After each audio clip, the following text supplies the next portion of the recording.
Ən-Nəcm, Ulduz surəsi. Mərhəmətli və rəhimli Allahın adı ilə. And olsun batmaqda olan ulduza, sizin yoldaşınız nə haqdan azmış, nə də yoldan çıxmışdır. O, öz istəyi ilə danışmır. Bu, ona təlqin edilən bir vəhdir. Bunu ona çox qüvvətli olan öyrətdi. Gözəl görünüşlü Cəbrail. O, yüksəlib öz surətində göründü. O, ən uca üfüqdə idi. Sonra Muhammədə yaxınlaşıb aşağı endi. O, 2 yay uzunluğunda, hətta ondan da yaxın məsafədə idi. Sonra Allah öz quluna nazil edəcəyini vəhy etdi.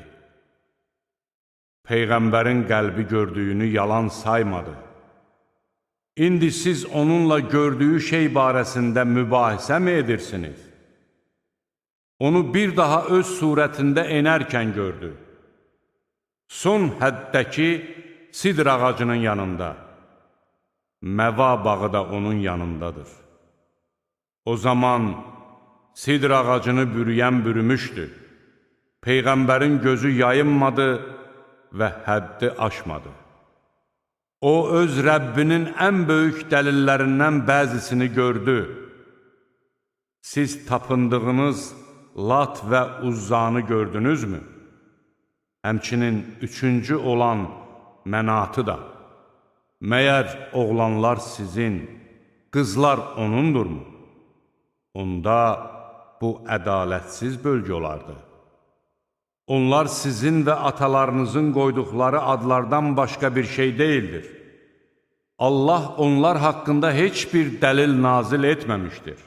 Onlar yalnız zənnə və nəfslərinin istəklərinə uyarlar. Halbuki, Rəbbindən onlara doğru yolu göstərən rəhbər artıq gəlmişdir. Yoxsa insan üçün istədiyi hər şey hazırlanmışdır. Axirət də, dünya da Allahındır. Göylərdə neçə-neçə mələklər vardır ki, onların şəfaəti Allahın istədiyi və özünün razı qaldığı kimsələrdən başqa heç kəsə heç bir fayda verməz. Axirətə inanmayanlar həqiqətən də mələklərə qadın adları verirlər. Halbuki buna dair heç bir bilgiləri yoxdur. Sadəcə olaraq zənnə qapılırlar. Zənn isə əsla həqiqət ola bilməz. Sən də bizim zikrimizi rədd edib dünya həyatından başqa bir şey istəməyənlərdən üz döndər. Onların bilik səviyyəsi budur. Şübhəsiz ki, sənin Rəbbin onun yolundan azanı da, doğru yolla gedəni də yaxşı tanıyır. Göylərdə və yerdə nə varsa Allahındır. Bu, Allahın pislik edənlərə əməllərinin cəzasını verməsi, yaxşılıq edənləri isə ən gözəli ilə mükafatlandırması üçündür. Onlar, kiçik günahlar istisna olmaqla, böyük günahlardan və iyrənc əməllərdən çəkinirlər.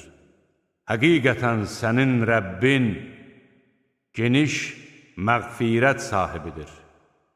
O sizi torpaqdan yaradanda da, siz analarınızın bətnində rüşeyim halında olanda da sizi yaxşı tanıyırdı. Özünüzü təmizə çıxartmayın.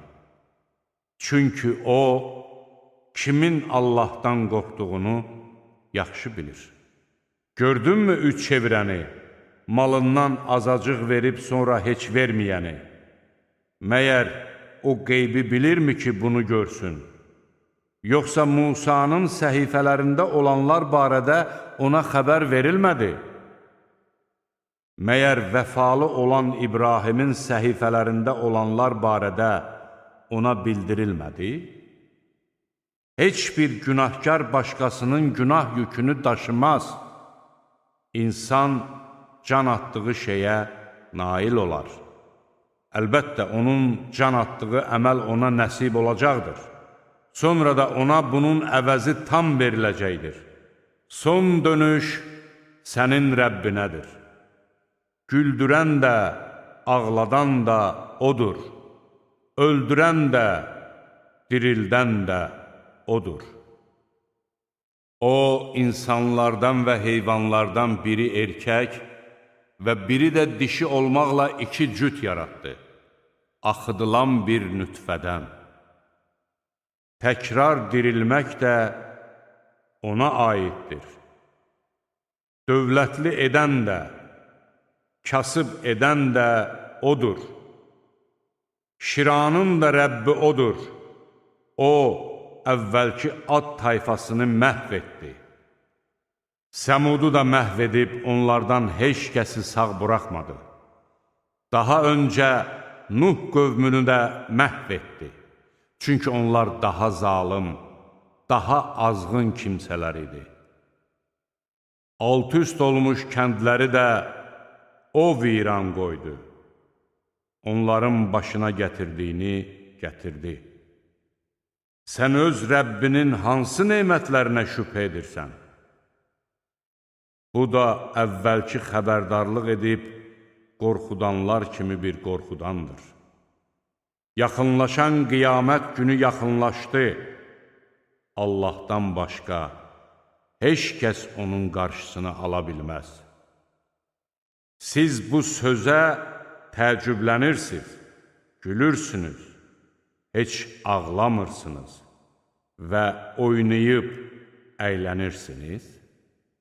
Siz Allaha səcdə qılın və ona ibadət edin.